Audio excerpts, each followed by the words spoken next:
my life, I've just wanted to be something better, somebody different. But I am literally the luckiest woman in the world because my husband reminds me every single day that the very best thing that I can be is the person that God created me to be. This picture, that's a picture of the whiteboard that he put up in my office. And that's his handwriting. And it says, I love you, be you. I see it every day when I'm sitting at my desk because he knows how often I have to be reminded of that very simple but profound truth. But before we dive in, I just gotta tell y'all, I am so happy to be back in Texas. I just love me some Texas women. I think y'all scare the crap out of most people, but I think you're the strongest and the smartest and the fiercest women I have ever met. Really, truly. I spent a lot of time in Texas, and I just love Texas women. You know, from Jane Long, who is called the mother of Texas, this is a woman who literally held down a fort.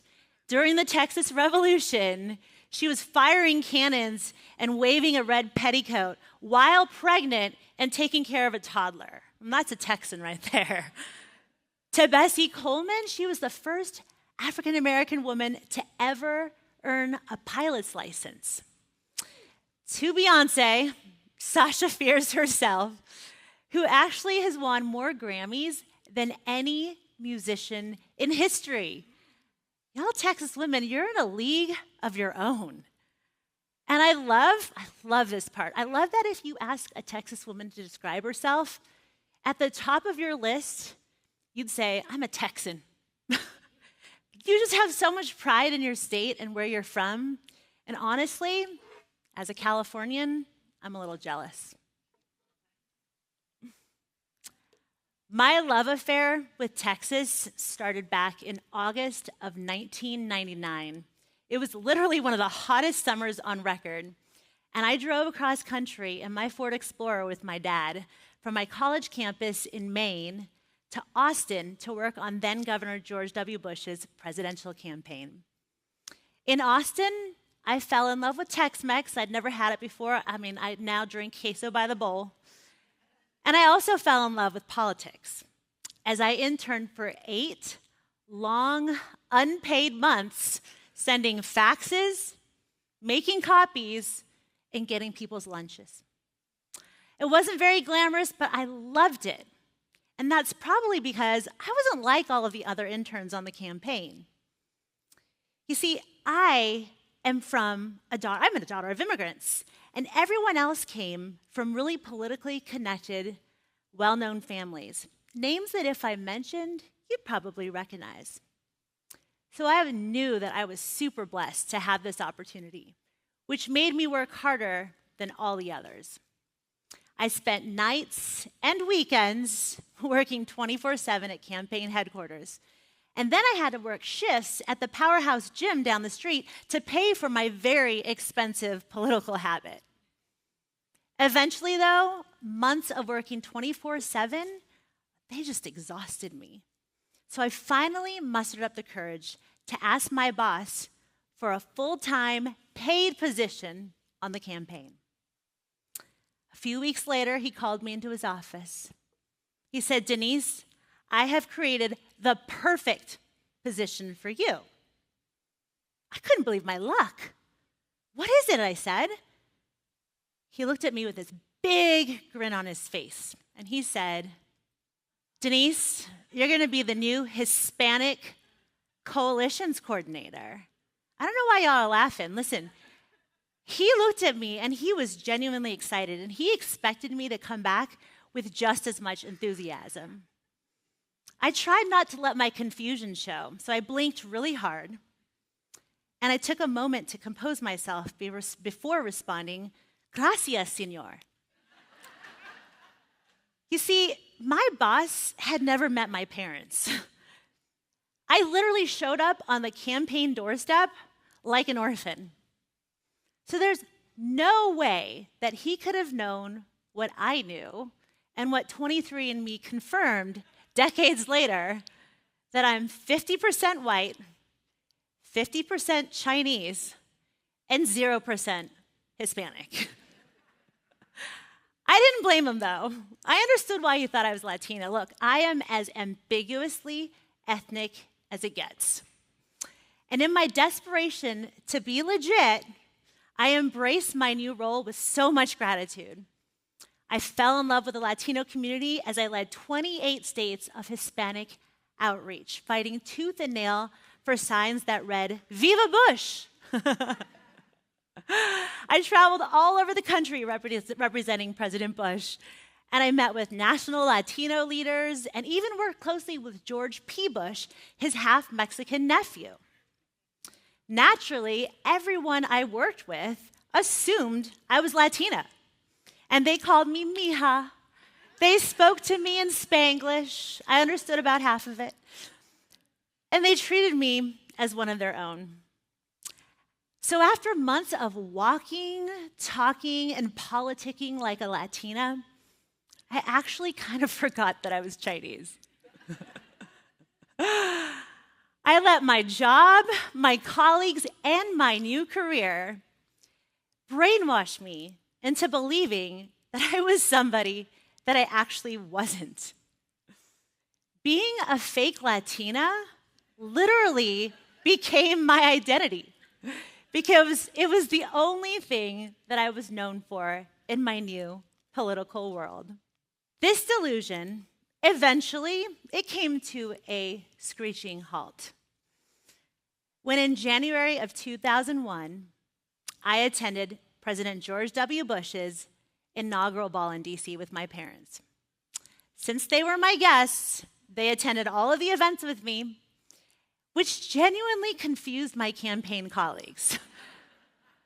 Nobody knew what that cute little Chinese woman was doing standing next to me, or that handsome white man was doing looking at me oh so proudly. Sheepishly, I had to explain to them, these two were my very non-Latino parents. And in that moment, the spell was broken, which left me wondering, who am I really? You know, my identity was so wrapped up in what I'd done on the campaign that I'd actually forgotten who I truly was. Which makes me wonder, have any of you ever experienced this before?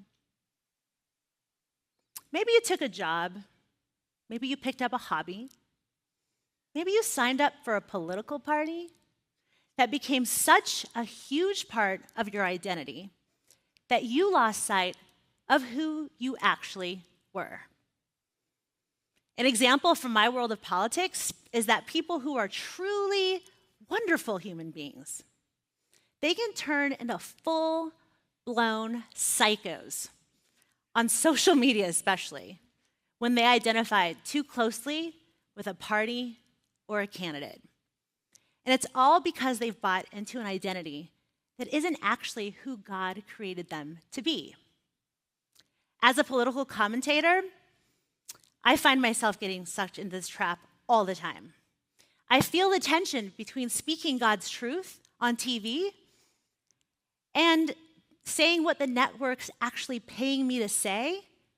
And once I go down that wrong path, it's really hard to backpedal, especially when I'm being praised for being someone other than who God created me to be.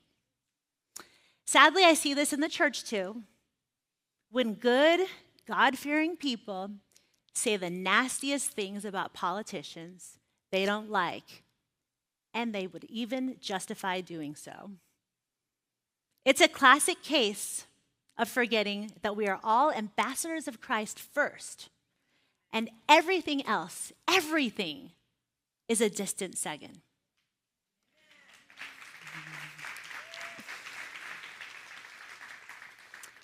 This is a phenomena, however, that I am sadly way too familiar with, because the campaign trail wasn't actually the first time I'd fallen for a case of my own mistaken identity. You know, I've been confused about my true identity ever since I was a child, being raised by a tiger mom. You guys know what that is? Chinese tiger moms, if not, look it up. I was told I had to be the best at everything I did, and that love had to be earned. So I became the perfect student, a classical pianist, and a beauty pageant queen, some of which I loved, some of which I hated. Nobody likes playing piano. And none of which had to do with discovering anything about who God created me to be. Then in high school, that trend of achievement, it just continued. I was voted prom queen, most likely to succeed, class president. But since I learned to be such a people pleaser from childhood, everything about my orientation was external. My identity was solidly rooted in what others thought about me. It wasn't until I met Jesus in high school that I'd ever even heard that I was loved for who I was, not what I did. But my heart and my brain were so wrapped up into thinking that I was a human doing, like Dan was talking about, instead of being a human being, that I actually couldn't embrace wanting to discover who God thought I was. My identity crisis further deepened in college. I don't think Dan would have liked me in college. When I took on an entirely different identity as a party girl. I lived a crazy double life, partying 5 nights a week while still going to church on Sunday. I was never more miserable or confused about who I actually was. So I tried reinventing myself again in Washington, D.C., when I became a White House staffer at the age of 23. My new identity became totally wrapped up in my job in a city where people are notorious for asking, "What do you do?" before they ever even get to asking, "What's your name?" This identity crisis continued for decades until, by God's grace, my whole life imploded. Oops. I'm not very good at this. Oops. All right, y'all. This part's really hard for me to talk about. I have a friend sitting out here, Joanne, who saw me through most of this year. On New Year's Eve, 2020, it was a 75-degree, perfectly sunny San Diego winter day. I was hiking in Torrey Pines Park, overlooking the Pacific Ocean, and talking to God about the new year. I was making more money than I'd ever made in my life. And just months earlier, my biggest client told me, "As long as you want to work for us, Denise, you have a job with us." So I had job security. It was incredible. But by the end of that hike, literally as I was walking to my car, that very same client called me and informed me that their headquarters had been raided by the FBI. They were being investigated for Medicaid fraud, and they said, "We can't pay you anymore, Denise." My mind and my heart raced. I had no backup plan. My then husband was a federal prosecutor, and his whole monthly paycheck couldn't even cover our monthly mortgage. The next 6 months of my life were the absolute worst. From January to July of 2021, I lost my career, my house, my car, my independence, what I believed was my last chance at having children, my marriage, and very nearly lost both of my parents. My mom was 81, and she nearly died in surgery in that time. And on the day she came back from the hospital, my dad fell and broke his back. I ended up taking care of both of my parents around the clock, and in that time, I miscarried for the 4th time in 23 months. And then I found out this zinger. My then husband, not this husband, the then husband, had switched behind my back from prosecuting cartels, like, narcos, drug cartels, to working for them. To say that my life had imploded is a vast understatement. Every single identity that I clung to, whether it was wife, businesswoman, homeowner, daughter, and would-be mother, everything slipped through my fingers. Survival became my only goal. There were no more pretenses to be had. I had no clue who I was, and I'll be honest, at times I questioned who God was to me. For the first time in my entire life, at the age of 44, I could not answer the most basic question of all.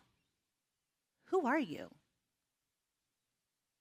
The only glimmer of hope I had came from this framed quote that someone, I don't even know who, gave to me in my 20s. It reads, "There will come a time when you believe everything is finished. That will be the beginning." I'd had this quote, I'd carried it with me everywhere I moved. It was always in my office or my bedroom, but it never really meant anything until that moment because I actually believed that everything was finished. As I prayed with the weakest faith I'd ever had, God fixed my eyes on this quote, and he told me to prophetically declare it over my life. I couldn't have known it then, but from the ashes of my former life, God was about to bring forth something utterly transformational, a new understanding of who I truly was, rooted in my God-given identity. You see, the devil loves to distract us with all sorts of fantasies about who we actually are. From the moment we're born, he puts a target on our identities to make us question our God-given value and worth. He knows that if we can just get us to buy into any identity other than the one God speaks over us, he can keep us from fulfilling our God-given purpose on earth. And he's really slick about it, ladies. You know, he never comes at us with a pitchfork and a little red latex suit. Instead, he worms it into our psyches by trying to get us to question whether God can really be trusted. And he loves targeting us, ladies in particular. You know, it all started with Eve in the Garden of Eden when he slithered up to her, and asked this seemingly innocent question. Did God really say? He didn't say, eat the fruit. He didn't say, God is such a buzzkill. He didn't even say all the cool kids are doing it because there were no other cool kids in the Garden of Eden. He just made Eve question God's intentions, which made her question her identity, her value, and her worth. Because think about it. All that Eve knew about herself at that moment was what God had told her. It was just, there was no gossip girls, whispering about her behind her back. It was just her, Adam, and God kicking it in the garden. And yet, the devil worked his black magic just enough to make her disobey God. Because isn't all sin really, at the core of it, rooted in an identity crisis? When we believe that we're less than who God says we really are, we tend to act that way too. This devil, he's repeated this playbook billions of times ever since. And he's probably done it to you too. Just think about it. How many times have you caught yourself wondering, does God really love me? I know I have. Can he really be trusted? Oh, I ask that a lot. Am I really who God says I am? All the time here. The devil spends all of his energy trying to convince us that the answers to all of these questions is no. So for the rest of our time together, ladies, I'm going to share exactly with you how I fight back, and you can too. Let's start by addressing one of the deadliest pitfalls that we all fall into at times, the comparison trap. It's hard to avoid, isn't it? The media uses airbrushed models to tell us what an ideal woman should look like. The church tells us how godly women should behave. I'm not sure I always agree with it. And social media inspires us to keep up with more than the Joneses. Today we have to keep up with the Kardashians. Comparing ourselves to all these role models does something truly, terribly detrimental to our identities. It fixates us on defining ourselves based on comparison to others instead of who God created us to be. It also explains why 80% of women struggle with not fully accepting themselves. 80 to 90% of women report dissatisfaction with their bodies. 70% of women feel like they're just not good enough. And 50 to 60% of women report that they have low self-esteem. And women aren't the only ones who fall prey to this trap, as the Old Testament Israelites proved. Now, these guys had been told literally their whole lives that they were God's chosen people. And God proved that to them over and over and over again by performing insane miracles that we read about in the Old Testament.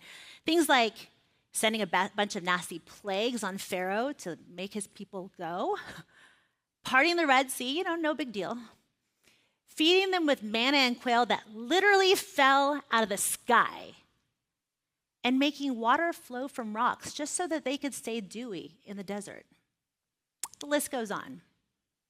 You'd think they'd seen enough to be secure not only in their own identities, but also in the fact that God always had their backs as he escorted them out of Egypt and right to the edge of the promised land. But that turned out not to be the case, right?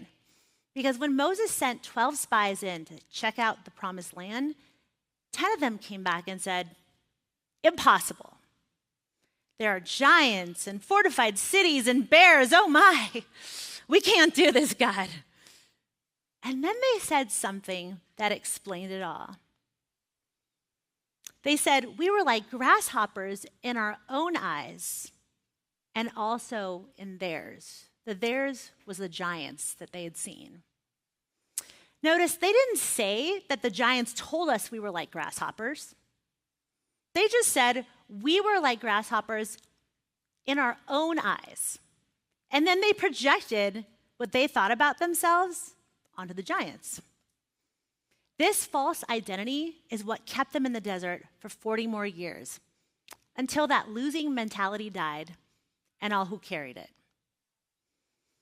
This reminds me of a Dartmouth scar experiment that happened in the 80s, when participants were told a professional makeup artist would come in and put a realistic, visible scar on their face, somewhere on their cheek or their forehead. The participants saw that scar in the mirror before they went into a room to socialize with people. But what they didn't know is that the makeup artist actually was, when they were touching up the scar, actually removed the scar with some moisturizer. So the strangers they met actually didn't see a scar at all. Nevertheless, when the study's participants came back, they reported things like, people were staring at my scar. They treated me differently. And things like, I could tell they noticed it. Even though there was literally nothing on their faces. That study goes to prove that how we perceive ourselves impacts our experiences in life far more than what we actually are dealing with in reality. Because when we think we're scarred or we think we're not enough, we act and we believe it too. So who does God actually say that we are? I know you guys know all this, but it's really good to remind ourselves. Because affirmations and props from your friends and even self-hype just don't do the trick. So here's a quick primer and a reminder. We are chosen. He chose us first before we ever chose him. We are unconditionally loved. There's nothing that can separate us from his love. We are called by name. Isaiah 43 says, I have called you by name. You are mine. That's personal. That's not generic. That's right. This is the most important stuff, y'all. That we are intimately known. He knows the number of hairs on our heads, like Dan says, however many we may or may not have. And he has our names engraved on the palm of his hand. And his love is everlasting. It's not temporary. It's not conditional. It's everlasting and it's immutable. It never changes. These truths are the bases of our identities as God's masterpieces. but you'll never actually believe it. I mean, you can say it all you want and amen it, and I appreciate the talk back. Thank you.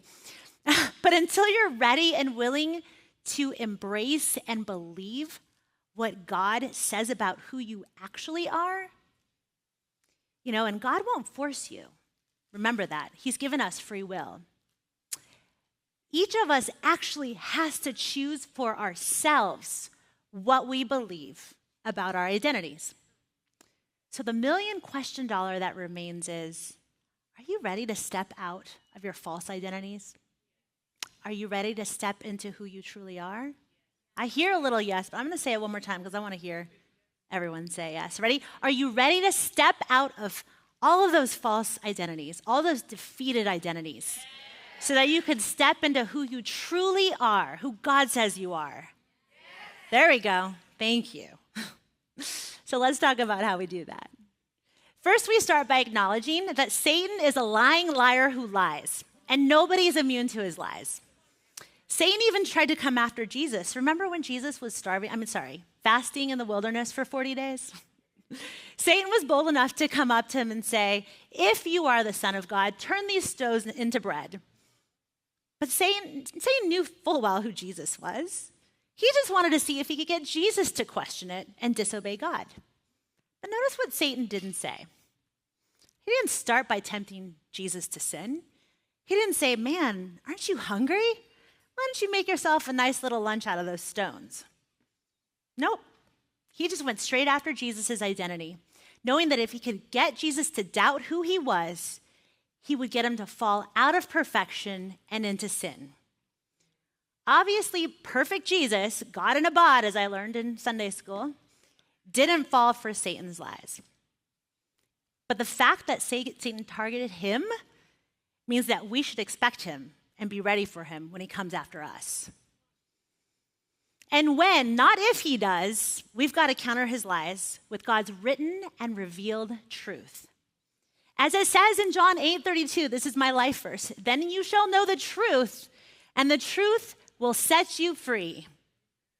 This is so important, ladies. If you leave with nothing else today, leave with this. You have got to know the truth, or you will fall for literally anything that Satan tells you about yourself. The number one reason Christians are deceived is because so many of us are biblically illiterate. Here's some facts that'll shock you, maybe make you laugh, but they prove that I'm right. 60% of Christians can't name 5 of the 10 commandments.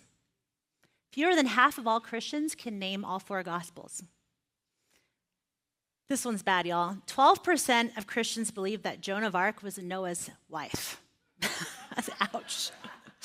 Over 50, I know none of those people are in here. I know. Over 50% think that Sodom and Gomorrah were actually husband and wife. 50%, over 50%, blows my mind. And get this, a full 1/3 of self-professing Christians actually think that the Sermon on the Mount was preached by Billy Graham. Given everything that I just read, is it any surprise that we are totally confused about who God says we are? Because you can't defeat Satan with affirmations you read on an Instagram meme or anything that someone says up here on stage. You can only fight back the way Jesus did. He said, "It is written." There's no feelings or emotions or explanations involved. It's just plain and simple recitation of the truth. So dust off that Bible, re-download that Bible app, and read God's word, memorize it, and marinate in it. And once you've got it deep down in your soul, speak it over your life. Because the Bible says the power of life and death is in your tongue. And we either speak life or death over ourselves, depending on the words that we choose. Now, this was a hard lesson for me to learn. I told you I was raised by a tiger mom, so speaking life doesn't actually come naturally to me or to any other Chinese person I know, for the record. Growing up, my mom used to try to motivate me by telling me that I really wasn't that smart and that I could really afford to lose a couple of pounds. She wasn't being mean, honestly. This is just the Chinese way. I internalized her criticism, though, and repeated them to myself. I'd think, why can't I do anything right? What's wrong with me? How stupid was that? So naturally, Satan had a heyday with my identity, and I was his partner in crime. These beliefs became so deeply ingrained that they ruined in me, in my head, that they ruined the most important aspects of my life, my health, and my relationships. Since my mom always called me chubby, I internalized that belief and identified that way, even though I wasn't. Until the first semester of college. You guys know where I'm going, right? When I discovered fluffernutters. Do you guys know what that is? Oh yeah, okay, for those of you who don't know, it's 2 pieces of Wonder Bread toasted with peanut butter and marshmallow fluff, and it's basically crack. I didn't know what they were. I tried them in college and I was hooked. So most people gain, the freshman 15 over the course of their first year in college, the freshman 15, right? It's like a year-long endeavor, but I'm not most people. I gained the freshman 30 in the first semester. All because I identified as chubby. I basically talked myself into gaining that weight by internalizing everything I'd heard about myself growing up. It became my identity, and my behavior aligned with it, even when I was 3,000 miles away at college, and nobody was telling things. I didn't have my mom there with me telling me anything. Another example of a lie that I was told growing up is that all men are cheaters. Have any of y'all ever heard this? And that it would just be a matter of time before I figured this out for myself. This belief system made me a loser magnet, someone who attracted all the wrong guys. Until one day, right after I turned 40 and I was lamenting my pathetic relational life, a friend/life coach, because everyone in California is a life coach, quietly came up to me and she said, "Can I help you break this habit?" I said, "Sure." She said, "Change your language and you'll change the kind of guys you attract." Well, this sounded like a bunch of woo-woo, new age nonsense to me. But you know what? It wasn't. What she said was not only spiritually, but psychologically sound as well. It's called identity shifting. It's actually like a strategy that you can use that places old behaviors that you no longer want to repeat in the past tense while claiming the new identity in present tense. You see, my brain defaults to actions matching whatever you say and believe you are. So changing your self-image automatically changes your behavior. I mean, it's so easy, right? Just change what you say. So then she said, stop saying I date losers. Now say I used to date losers, but now I only date amazing, godly men. And when I started doing it first, I have to admit it felt like a lie.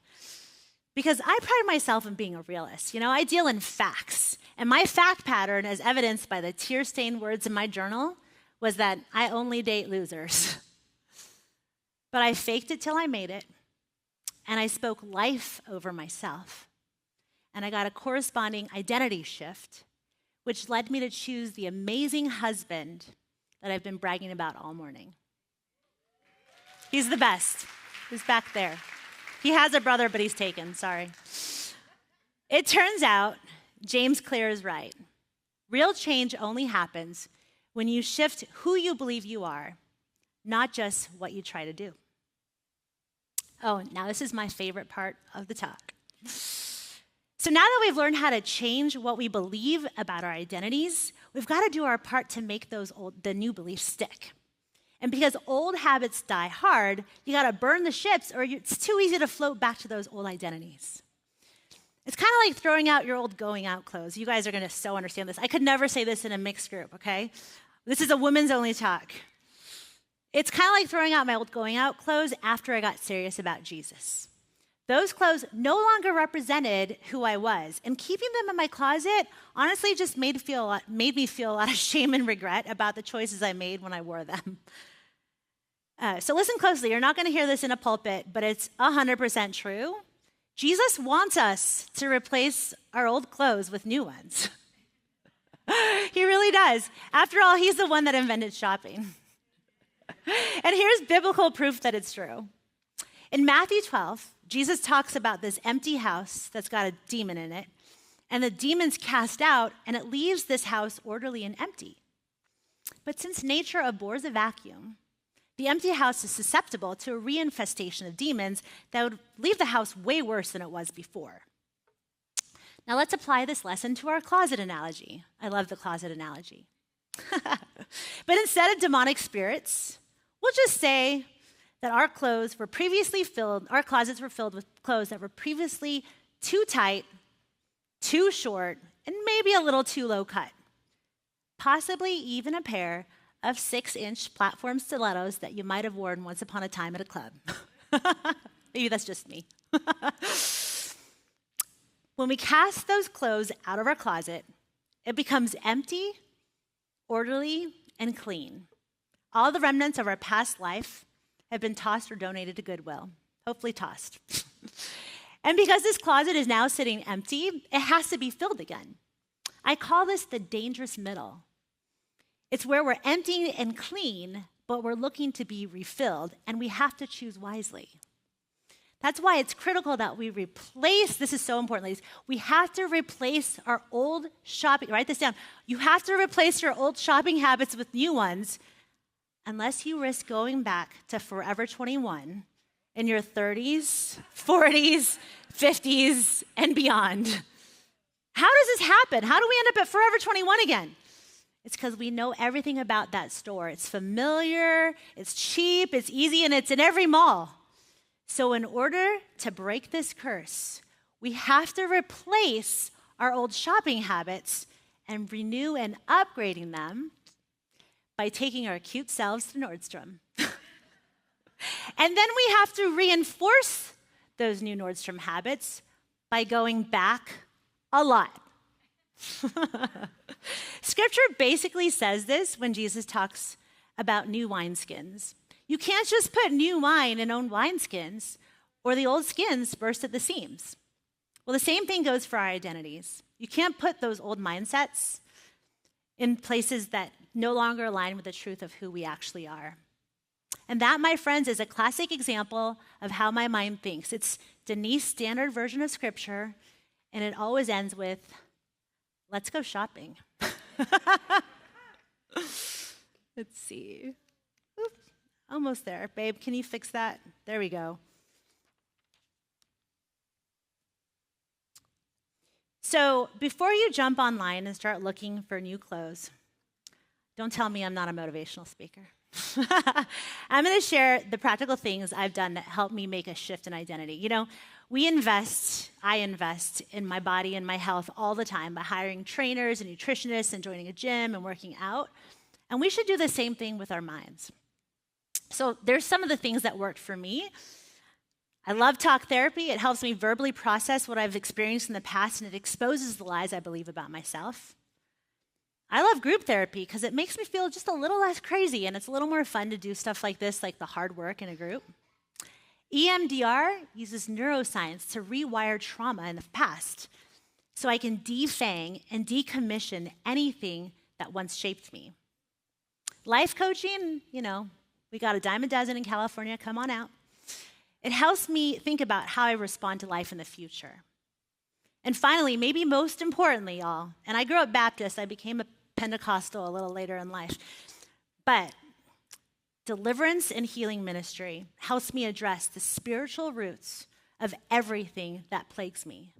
When you get the Holy Spirit to cast out everything from Satan that doesn't belong in your mind or body, you can send it right back to hell where it started and where it belongs.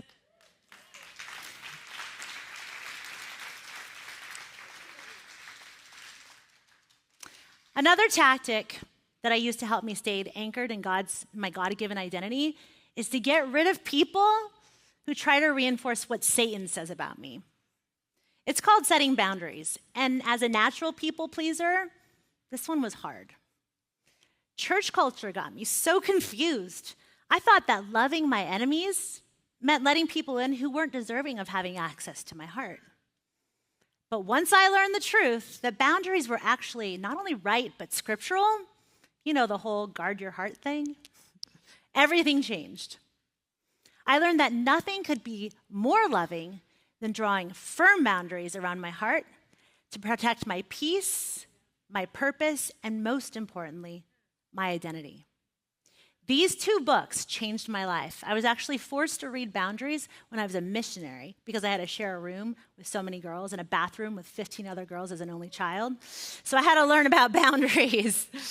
And then that 12 Christian beliefs that can drive you crazy, it's just game changing. So take a picture of that, buy them, read them, you'll love it. So I feel like I've given you a lot of homework, right? Read these books, look these things up. But I guess that comes naturally to someone who was raised by two teachers. Seriously, though, getting this identity thing right, it's not for the faint of heart or for the lazy. Because getting it right requires us to run a race with perseverance, commitment, and focus.